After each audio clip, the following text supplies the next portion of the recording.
Hello students, welcome to Alpine classes. This is Soumya Jaiswal and we are going to discuss chapter number 2 of statistics, जिसमें हम बात करने वाले हैं statistics के origin के बारे में, उसकी meaning, definition, limitations, etc. चलिए शुरू करते हैं. सबसे first, origin कब हुआ, कैसे हुआ?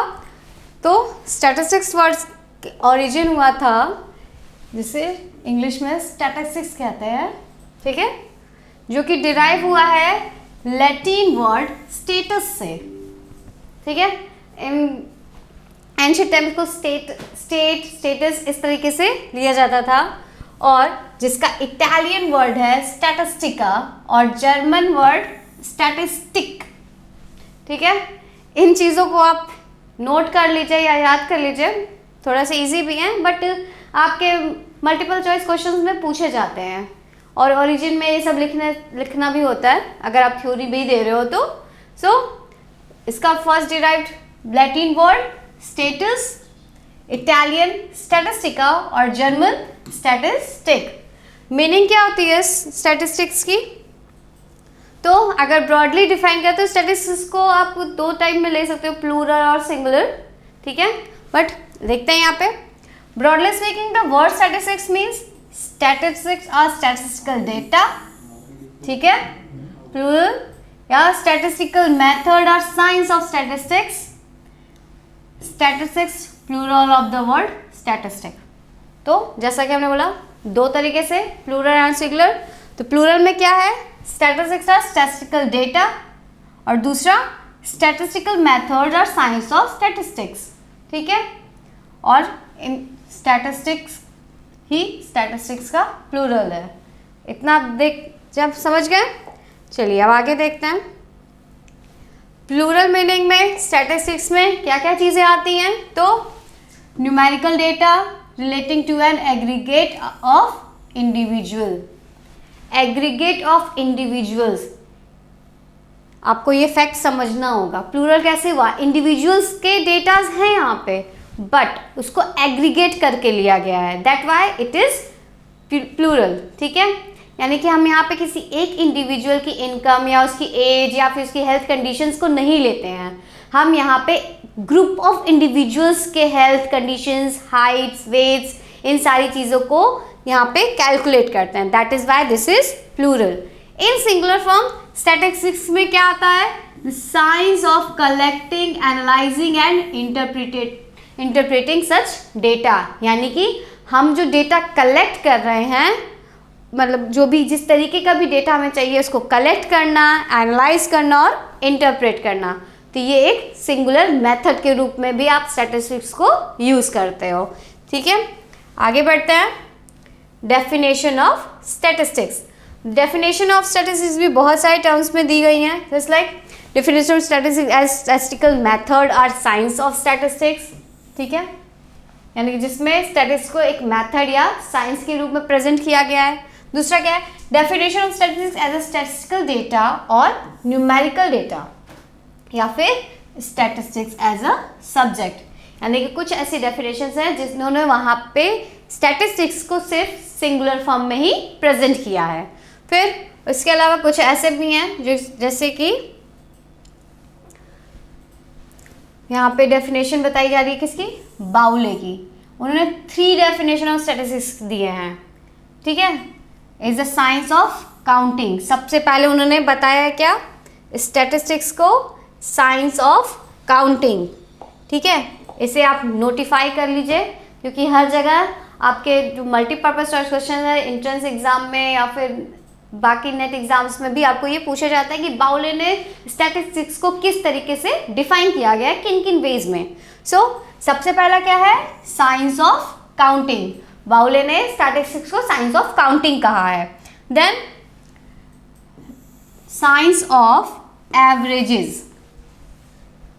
आपको पता होगा या फिर नहीं भी पता है तो बता दें, स्टैटिस्टिक्स में मीन का बहुत ही बड़ा यूज होता है, ठीक है. और मीन एक तरह से आपका एवरेज ही होता है, इसीलिए बाउले ने इसको साइंस ऑफ एवरेजेस भी कहा है. Then statistics is the science of the measurement of social organism regarded as a whole in all its manifestation, यानी कि सोशल ऑर्गेनिज्म जो है यानी ह्यूमन, उनसे रिलेटेड सारे जो भी डेटाज वगैरह हैं उनकी मेजरमेंट होती है स्टैटिस्टिक्स में, क्योंकि अगर ह्यूमन ही नहीं रहेगा तो फिर स्टैटिस्टिक्स में डेटा कलेक्शन भी रहेगा, इंडस्ट्री भी आप किसके लिए कौन स्टैब्लिश करेगा या किसके लिए चलाओगे, समझे। तो यहाँ पे किसको बताया गया है, सोशल ऑर्गेनिज्म, ठीक है। तो बाउले ने 3 तरीकों से स्टैटिस्टिक्स को डिफाइन किया गया है, science of counting, science of averages और फिर मेजरमेंट ऑफ सोशल ऑर्गेनिज्म, ठीक है। इसको आप राइट डाउन कर लीजिए। फिर definition of statistics as statistical data या मीनिंग ऑफ स्टैटिस्टिकल डेटा, तो यहाँ पे भी बाउलो की डेफिनेशन है, statistics are numerical statement of facts in any department of inquiry placed in relation to each other, यानी कि ऐसा कोई भी फील्ड जहाँ पे आपको किसी इंक्वायरी की ज़रूरत है, ठीक है, वहाँ पे आपके स्टैटिस्टिकल्स डेटा यूज़ होता है, ठीक है सर, और उनका क्या रिलेशन होता है आपस में, ईच अदर। जस्ट लाइक कि हमें ये पता करना है कि इस साल की फसल कितनी अच्छी होगी, ठीक है। एग्रीकल्चर में आपको जानना है कि फसलें मतलब जो भी आपने फसल आप चाह रहे हो वो कितनी अच्छी हो सकती है, तो वहाँ पे कोई एक चीज़ आपको नहीं बता सकती, ठीक है। उसके लिए आपका रेन, सॉइल, ठीक है, उसके अलावा फिर आप जो भी खाद वगैरह दे रहे हो, ठीक है, किस तरीके से आप वहाँ पे उसको हल कर रहे हो, जोत रहे हो, ठीक है, ये सारी चीज़ें उस पर डिपेंड करती हैं और उन सब का रिलेशन होता है आपके क्रॉप्स को बढ़ने में, उसकी अच्छी फसल होने में, ठीक है। तो ये बता रहे हैं कि जो statistics are numerical statement of facts in any department of inquiry placed in relation to each other, इन सब का रिलेशन ईच अदर से है, बट आपको इसको न्यूमेरिकली ही बताना होगा, ठीक है। तो रेन जैसे आप जानते हो परसेंटेज के हिसाब से बता सकते हो, सॉइल की फर्टैलिटी कितने % आप बता सकते हो, ठीक है। इस तरीके से ये न्यूमेरिकल फैक्ट्स होते हैं। चलिए आगे बढ़ते हैं, स्कोप ऑफ स्टैटिस्टिक्स। तो स्कोप ऑफ स्टैटिस्टिक्स में यहाँ पे भी आपके 3 चीज़ें हैं, first theoretical statistics, second statistical methods and last applied statistics, ठीक। तो थ्योरेटिकल स्टैटिस्टिक्स में आपका आती है प्रोबेबिलिटी एक्सेट्रा, प्रोबेबिलिटी संभाव, आप लोगों ने मैथ्स में पढ़ा होगा, प्रोबेबिलिटी एक थ्योरी है न्यूमेरिकल फैक्ट्स वगैरह को जानने के लिए, इसकी इसी तरीके से और भी बहुत सारे मेथड्स होते हैं जो कि थ्योरेटिकल स्टैटिस्टिक्स में यूज होते हैं, ठीक है। देन स्टैटिस्टिकल मेथड्स कौन कौन से हैं, कलेक्शन ऑफ डेटा, जिस डेटा की आपको ज़रूरत है उसको कलेक्ट करना, ठीक है, किसी भी तरीके से आप कलेक्ट कर सकते हो, प्राइमरी सेकेंडरी। देन क्लासिफिकेशन, जो भी आपने डेटा कलेक्ट किया है उसको क्लासीफाई करना, अलग अलग ग्रुप्स में डिवाइड करना, अलग अलग स्टेटस वगैरह फॉर्म करना ताकि आप उसको अपने ज़रूरत के हिसाब से रख सको। देन उनको टेबलाइज करना, प्रेजेंटेशन, फिर उनको एनालाइज करना, डिफरेंट टाइप्स ऑफ मेथड्स होते हैं स्टैटिस्टिक्स के एनालिसिस के लिए, उसको इंटरप्रेट करना और फिर इंटरप्रिटेशन के हिसाब से फोरकास्ट करना, ठीक है। Then applied statistics, applied statistics यानी कि जहाँ पे आप स्टैटिस्टिक्स के जो भी मेथड्स हैं, जो भी है थ्योरीज वगैरह, उनको अप्लाई कर सकते हो। तो फर्स्ट क्या है, डिस्क्रिप्टिव स्टैटिस्टिक्स। डिस्क्रिप्टिव स्टैटिस्टिक्स यानी कि कुछ स्टैटिस्टिक्स डेटा जो पहले के है या हिस्ट्री से रिलेटेड जो भी फैक्ट्स वगैरह हैं, आप उनको डिस्क्राइब करते हो थ्रू स्टैटिस्टिकल मेथड्स।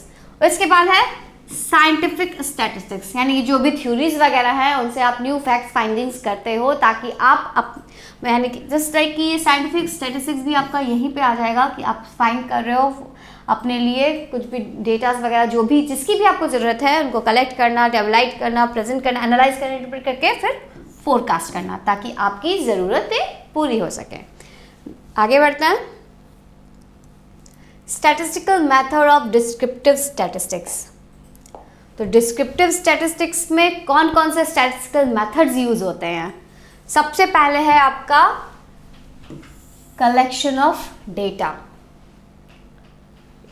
अगर आपको हिस्ट्री से रिलेटेड यानी कि पास्ट में किसी भी चीज़ से रिलेटेड कोई भी जो भी आप मतलब जैसे भी आपको फैक्ट चाहिए तो आपको उससे रिलेटेड डेटा कलेक्ट करना होगा। सबसे फर्स्ट टर्म है कि आपको पता हो कि आपको क्या चाहिए और आपको फिर उसको कलेक्ट करो। Then organisation of such data, जो भी डेटाज आपने कलेक्ट किए हैं उनको ऑर्गेनाइज करना, क्योंकि आपको कहीं से कोई डेटा मिलेगा, कहीं से कोई डेटा मिलेगा। जस्ट फॉर एग्जांपल, अगर आप बीकॉम एंट्रेंस के लिए तैयारी कर रहे हो तो आपको बीकॉम एंट्रेंस से रिलेटेड आपको सिलेबस फाइंड आउट करना पड़ेगा। फिर सिलेबस में जो कंटेंट है उनको ढूंढो, कहीं से आपको कोई कंटेंट मिल रहा है, कहीं से किसी सब्जेक्ट का कंटेंट मिल रहा है, कहीं से कुछ मिल रहा है, फिर आप उसको क्या करोगे, ऑर्गेनाइज करोगे, सारी चीज़ों को एक जगह पे रखोगे कलेक्ट करके, ठीक है।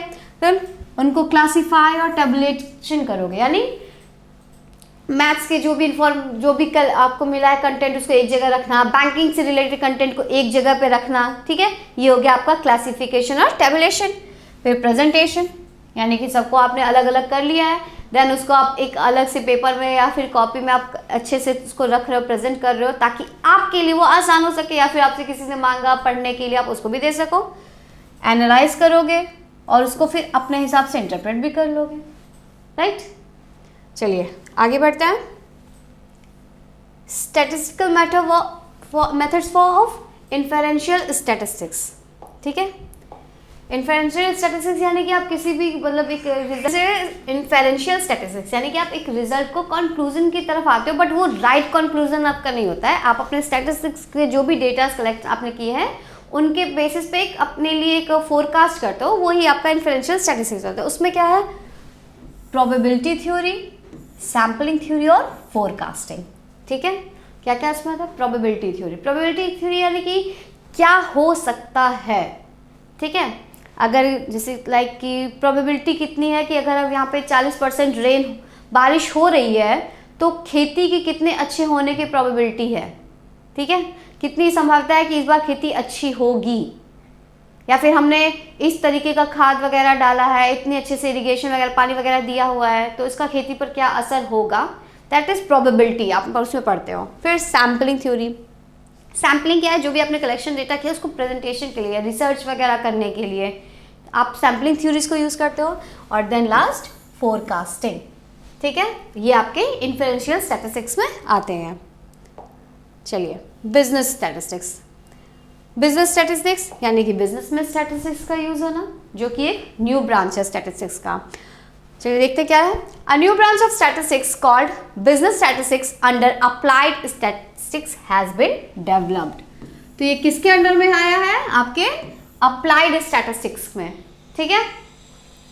बिजनेस स्टैटिस्टिक्स का कौन सा पार्ट होगा, अप्लाइड स्टैटिस्टिक्स। याद रखिएगा एक न्यू ब्रांच है जहाँ पे स्टैटिस्टिक्स के जो भी मेथड्स थ्योरीज है उनको अप्लाई किया गया है, ताकि आपके बिजनेस के जो भी आपकी ग्रोथ स्टेजेस है, डिक्लाइन स्टेजेस हैं, डिप्रेशन वगैरह है, इनके बारे में आप फोरकास्ट कर सको और अपने बिजनेस को अच्छी ग्रोथ दे सको। फिर nature of statistics, theoretical purpose से भी बहुत ज़्यादा इंपॉर्टेंट टॉपिक है, क्योंकि आपके एग्जाम्स में आपके पूछता ही जाएगा कि स्टैटिस्टिक्स का नेचर क्या है, ठीक है। तो स्टैटिस्टिक्स और आपके एंट्रेंस एग्जाम में भी पूछा ही जाता है, तो उसका तो एक सिंपल सा एक बस यही होता है कि नेचर ऑफ स्टैटिस्टिक्स क्या है, तो वो बोथ है साइंस एंड आर्ट। उससे हमें मतलब उसमें तो बस एक ही है। दूसरा क्या है, statistics as a science, statistics as a art. Science क्या होता है, सिस्टमेटिक बॉडी ऑफ नॉलेज जिसको आप अप्लाई करते हो, दैट इज साइंस। तो जहाँ तक हम सब जानते हैं स्टैटिस्टिक्स में एक पूरा अपने ऊपर देखा ही, कलेक्शन ऑफ डेटा, टेबुलेशन, फिर organisation, tabulation, classification, presentation, analysis, then forecast. यानी कि हम एक सिस्टमेटिक वे में कलेक्शन से लेकर फोरकास्टिंग तक पहुंचे। So it is a science. Then what is an art.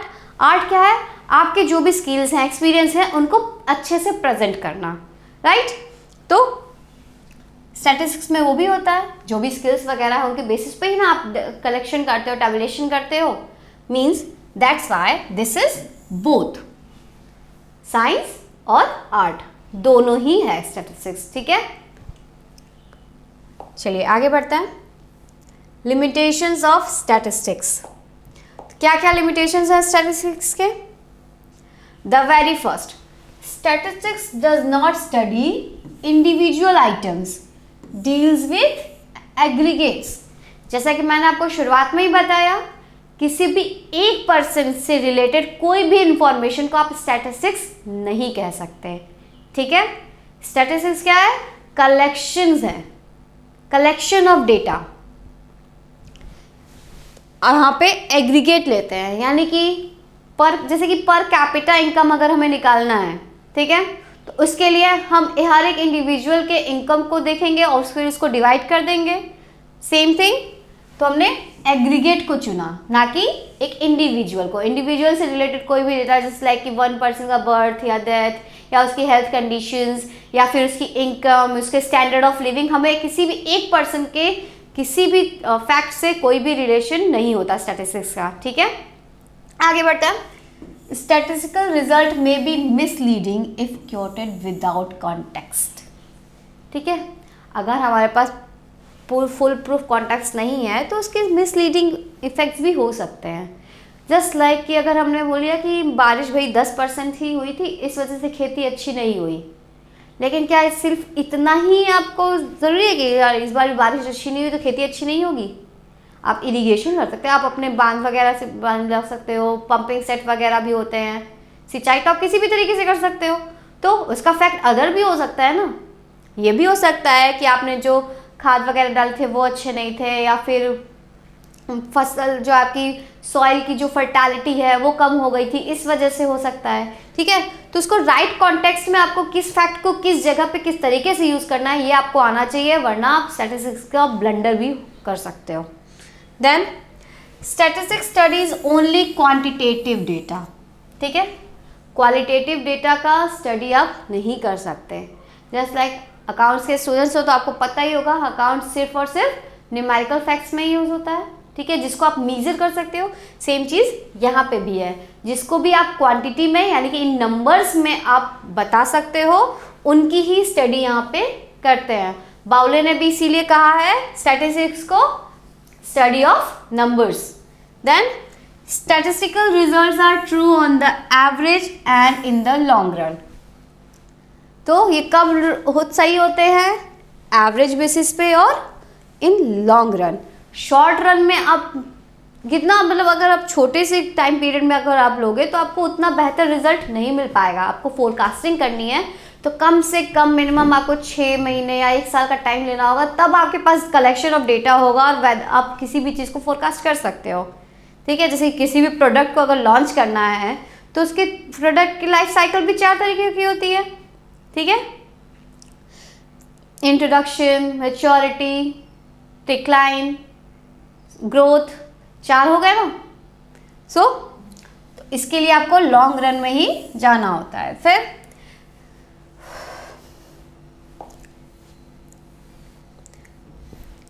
Next है हमारा limitation. Statistical method is not the only method of studying a problem. यहाँ पे सिर्फ प्रॉब्लम स्टडी नहीं की जाती है, उसके सोल्यूशन को भी बताया जाता है वो, लेकिन इंटरप्रिटेशन जो है वो सिर्फ और सिर्फ प्रोबेबिलिटी पे बेस्ड होता है। आप ये नहीं कह सकते हो कि भाई ये इंटरप्रिटेशन सही है और हम इसी के अकॉर्डिंग काम करेंगे, हो सकता है कुछ गड़बड़ी हो जाए। Then only an expert can make proper use of this science. Statistics का यूज सिर्फ और सिर्फ वही कर सकता है जो कि उसका एक्सपर्ट हो। आपको यूं ही डेटा प्रोवाइड कर दिया जाए और बोल दिया जाए कि फोरकास्ट करो, तो आप कैसे करोगे? आपको पता ही नहीं कि आपको पहले उसको क्लासीफाई करना है, ऑर्गेनाइज करना है, फिर एनालाइज करना है, इंटरप्रेट करना है। डायरेक्टली आप फोरकास्टिंग नहीं कर सकते, यानी कि किसी एक एक्सपर्ट की ही जरूरत होगी। Then statistics is only means and not an end, has it can be misused. So ये एक सिर्फ माध्यम है, ठीक है, मीडियम है एक, लेकिन आप इसको एंड नहीं मान सकते हो इसके रिजल्ट को। जैसे कि पहले भी कहा है कि ये सिर्फ प्रोबेबिलिटी बेस्ड होता है, न्यूमेरिकल फैक्ट्स बेस्ड होता है और फोरकास्ट करता है, ये आपको एंड रिजल्ट प्रोवाइड नहीं करता है, ठीक है। तो इसका मिसयूज भी हो सकता है। देन आगे बढ़ता है relation of statistics with other subject. तो ये आपके सेमेस्टर एग्जाम्स में भी ये क्वेश्चन पूछा जाता है कि डिफरेंट जो भी सब्जेक्ट्स हैं, जो भी फील्ड्स हैं, उनसे स्टैटिस्टिक्स का क्या रिलेशन है। तो सबसे पहले विथ मैथमेटिक्स फार्मूलाज वगैरह है, जैसे लाइक प्रोबेबिलिटी है, मीन, मीडियन, मोड, ये सारे आपको स्टैटिस्टिक्स से रिलेशन हैं। Then economics, per capita income, GDP growth, import export, balance of payment, ठीक है, ये सारे इकोनॉमिक्स से रिलेट करते हैं और इनमें भी स्टैटिस्टिक्स का बहुत बड़ा यूज होता है। इसके बाद social science, census study, living standard, ठीक है, फिर ये सारी चीज़ें स्टैटिस्टिक्स से ही प्रोवाइड की जाएंगी। Then physics and other sciences, physics में भी अब किसी भी रोड का मैप, आप रोड बनानी है, कंस्ट्रक्शन करना है, तो उसके लिए आपको स्टैटिस्टिकल फैक्ट्स की ज़रूरत होगी ही कि कितना, कब, कैसे, किस तरीके से यूज़ कर सकते हैं, ठीक है। तो इन सारे सब्जेक्ट से भी स्टैटिस्टिक्स का रिलेशन होता है। आगे बढ़ते हैं, importance of statistics in business. तो क्या क्या इम्पॉर्टेंस है स्टैटिस्टिक्स इन कॉमर्स, बिजनेस में आपके trade and aid to trade is equals to commerce, जैसा कि हम आपको बता चुके हैं। तो कॉमर्स में स्टैटिस्टिक्स कैसे यूज करेंगे, जस्ट लाइक कि एक पर्टिकुलर फील्ड ले लेते हैं, बैंकिंग सेक्टर ले लेते हैं, तो बैंक कैसे स्टैटिस्टिक्स किस तरह से यूज करता है, उनके यहाँ कितने कस्टमर्स हैं, वो किस तरीके से डील कर रहे हैं, कितने करेंट्स अकाउंट्स हैं, कितने सेविंग्स अकाउंट्स हैं, करेंट अकाउंट्स की डीलिंग कैसी है, किसको कितना हम आप लोन प्रोवाइड कर सकते हो, ठीक है। ये सारे के सारे स्टैटिस्टिकल डेटा पे ही बेस्ड होते हैं ना, क्रेडिट स्कोर किसका कितना है, तो इस तरीके से स्टैटिस्टिक्स कॉमर्स में यूज होता है। देन स्टैटिस्टिक्स इन इंडस्ट्री, हमने अगर इंडस्ट्री जस्ट लाइक कि हमने कोई प्रोडक्ट लॉन्च किया है या लॉन्च करना चाहते हैं, उस टाइप का कोई सिमिलर प्रोडक्ट कोई और मैन्युफैक्चर पहले से कर रहा है या किसी और देश में यूज़ हो रहा है, तो उसके से रिलेटेड जो भी आप फैक्ट्स, जस्ट लाइक कि उसको जब लॉन्च किया गया तो उसकी ग्रोथ कैसी थी, उसको किस प्राइस पे लॉन्च किया गया, उसकी कॉस्ट कितनी आ सकती है, वहाँ पे कितनी आई, हमारे यहाँ कितनी आएगी, ये सारे फैक्ट्स हैं जो कि इंडस्ट्रीज में यूज़ होंगे। सेम लाइक इन बिजनेस, ठीक है। फिर बिजनेस एडमिनिस्ट्रेशन में भी यूज़ होता है, जैसे हम कोई बिजनेस अगर कर रहे हैं तो हमें कितने मैन पावर की ज़रूरत है, उस मैन पावर को हम किस तरीके से ऑर्गेनाइज करेंगे, किस फील्ड से हमें कितनी ज़रूरत हो सकती है, ये सारी की सारी चीज़ें आप उसमें इंक्लूड करते हो। चलिए आगे बढ़ते हैं। Distrust of statistics. Distrust of statistics क्या होता है कि आप स्टैटिस्टिक्स पे कितना भरोसा कर सकते हो, जस्ट लाइक जो भी स्टैटिस्टिकल फैक्ट्स हैं उनके ऊपर आप फोरकास्टिंग जो हो रही है उसको कितना आप ट्रस्ट कर सकते हो। चलिए, distrust of statistics means lack of confidence in statistical statement and statistical methods. Lack of confidence in statistic statements and statistical methods. अब इसके रीजंस क्या क्या हैं, हमने ये तो देख लिया कि इस पर डिस्ट्रस्ट हो रहा है, लेकिन क्यों हो रहा है वो देखते हैं। सबसे पहले क्या है, ओवरलुकिंग द डेटा एक्सट्रीमली। अगर आप उसी डेटा को बहुत ही ज़्यादा एक्सट्रीम लेवल तक ओवरलुक करोगे तो भी आपको डिस्ट्रस्ट ही हो गया यार कि सेम चीज़ें हो सकती है, जस्ट लाइक कि आप एक ही चीज़ को पढ़ते पढ़ते बार बार बोर हो जाओ, वैसा ही कुछ। फिर कॉन्ट्राडिक्टरी फिगर्स, ऐसा भी होता है कि हमने एक बार कोई डेटा कलेक्ट किया, उसकी जो फोरकास्ट इंटरप्रिटेशन हुई वो अलग हुई, फिर उसको किसी और मेथड के थ्रू किसी और तरीके से हमने किया, उसकी इंटरप्रिटेशन अलग आ गई, या फिर हमने फिर 2 महीने बाद फिर सेम चीज़ की, उसकी इंटरप्रिटेशन अलग आ गई, ठीक है। तो इस तरीके से रिलायबिलिटी जो है वो नहीं होती और दोनों ही एक दूसरे को कॉन्ट्राडिक्ट करते हैं कि हम सोच रहे हैं, जैसे कि हमने जैसे ही लॉन्च करने के लिए सोचा, हमने देख रहे हैं कि अरे यार ये मार्केट तो वापस से गिर गया, तो हम उसको कैसे, उस पर हम बिलीव कैसे करें, ये भी रीज़न हो गया। फिर direct conclusions contradicts the data. अगर आप डायरेक्ट कंक्लूजन निकाल दो, जस्ट लाइक कि एक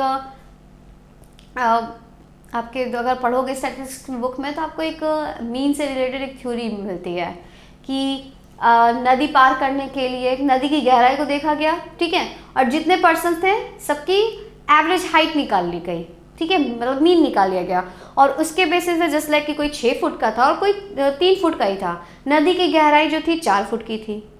अगर उसका एवरेज निकाल लिया गया 6 फुट 5 फुट 4 फुट, तो हो गया कि हाँ 5 फुट तक का इंसान निकाले एवरेज है, तो भाई आराम से चले जाएंगे, एवरेज तो आ गया, बट वो 3 फुट वाला कहाँ गया, वो तो डूब के मर जाएगा। सेम चीज़ यहाँ पे भी कि अगर आप नॉर्मली ऐवे कंक्लूजन निकाल दोगे तो वो कॉन्ट्राडिक्ट करेगा ही। फिर absence of an objective test for accuracy of the data, defecting data. अगर आपके पास जो भी आप टेस्ट कर रहे हो उसका कोई बेसिक ऑब्जेक्टिव नहीं है तो आपको जो भी कंक्लूजन आएगा उस पर ट्रस्ट करने में प्रॉब्लम तो होगी, क्योंकि आपको पास कोई ऑब्जेक्टिव ही नहीं था कि आपने किस वजह से किया। इसलिए हमेशा जो भी रिसर्च वगैरह होते हैं तो सबसे पहले वहाँ पे होता है ऑब्जेक्टिव ऑफ द रिसर्च या ऑब्जेक्टिव ऑफ द स्टडी। फिर अनअवेयरनेस ऑफ द पब्लिक। अब जो भी फैक्ट फाइंडिंग्स आप कर रहे हो अगर पब्लिक उससे अवेयर ही नहीं है, जस्ट लाइक कि जब शुरुआत में आधार कार्ड आया था आधी पब्लिक जानती थी आधी नहीं जानती थी। अभी न्यू ही लॉन्च हुआ है ई श्रम कार्ड, कुछ लोग जानते हैं कुछ लोग नहीं जानते हैं, ठीक है। तो ये सारी जो चीज़ें हैं अगर पब्लिक उसके बारे में अनअवेयर है, उसे नहीं पता है, तो उसके हिसाब से काम भी नहीं करेगी और आपके जो भी पर्पज़ है वो लूज हो जाएगा। Then indifference of limitation of statistics. जो भी स्टैटिस्टिक्स के लिमिटेशंस हैं उनका इनडिफरेंस होना, ठीक। Then misuse of data by selfish persons. कुछ लोग ऐसे भी हैं जो कि उसके जो भी डेटा है उनको मिसयूज कर सकते हैं, जस्ट लाइक कि की होल्स तो हर जगह पे होते हैं, उन की होल्स में अपने प्रॉफिट के लिए दूसरों को परेशान करना, दूसरे का बेनिफिट ख़त्म कर देना, that is misuse of data. Then innocence of the figures. Figures innocence होते हैं क्योंकि जो भी उससे डील कर रहा है, जो भी डील कर रहा है फैक्ट तो वो काम तो वो कर रहा है। जस्ट लाइक कि यहाँ पे जो भी कंटेंट है वो अब मैं आपको पढ़ा रही हूँ, ठीक है। तो कंटेंट जो लिखा है उसमें उसकी गलती तो है नहीं, मैं कंटेंट में आपको क्या बता रही हूँ उससे मतलब है ना। Just like same innocence of the figures. चलिए नेक्स्ट है methods to remove distrust of statistics. अब कौन कौन से मेथड्स हैं जिसके यूज से आप स्टैटिस्टिक्स का जो डिस्ट्रस्ट है उसको रिमूव कर सकते हो। सबसे पहले क्या है, use by the person who know statistics, मतलब उस पर्सन के द्वारा यूज होना जो कि उसको बहुत ही अच्छे से जानता हो, ताकि वो उसके अच्छे से इंटरप्रिटेशन करके एनालाइज करके फोरकास्टिंग कर सके। Then self restraint. जो भी डेटा है, जैसे डेटा के भी कुछ ना कुछ रेस्ट्रिक्शंस होते ही हैं, ठीक है, तो उनको हटा के। Then independent discussion. जो भी फैक्ट्स फाइंड हुए हैं उनको इंडिपेंडेंटली डिस्कस करना। जैसे लाइक इसको बहुत ही ज़्यादा कॉन्फिडेंशियल रखोगे, बहुत ही कम लोगों को अगर पता होगा, जैसे लाइक कि 4 लोगों में ही पता है तो वो 4 लोग अपना अपना ही पॉइंट ऑफ व्यू देंगे ना। और अगर वो रिलेट करता है एक मास पब्लिक से तो आपको सबको बताना चाहिए, सबके डिस्कशन सबके ओपिनियंस वहाँ पे होंगे तो बेहतर रिजल्ट आपको मिलेगा। Then consideration of statistical limits. जो भी स्टैटिस्टिकल लिमिट्स हैं उनको कंसिडर करना और उनसे ओवरकम करके अपने रिजल्ट्स को फाइंड आउट करना। Then precautions at each step, यानी कि जो भी स्टेप्स आप फॉलो कर रहे हो वहाँ पे प्रिकॉशंस को फॉलो करना। जैसे लाइक कलेक्शन कर रहे हो डेटा का, तो अगर आपको प्राइमरी डेटा की ज़रूरत है तो प्राइमरी डेटा की तरफ जाना, जितनी ज़रूरत है उतनी ही डेटा लेना, सेकेंडरी डेटा की ज़रूरत है सेकेंडरी लेना, फालतू में मिस यूज़ मत करना डेटा का। ये सारी चीज़ें आपको उसमें प्रिकॉशंस रखने होंगे, ठीक है। तो ये हो गए मैथड्स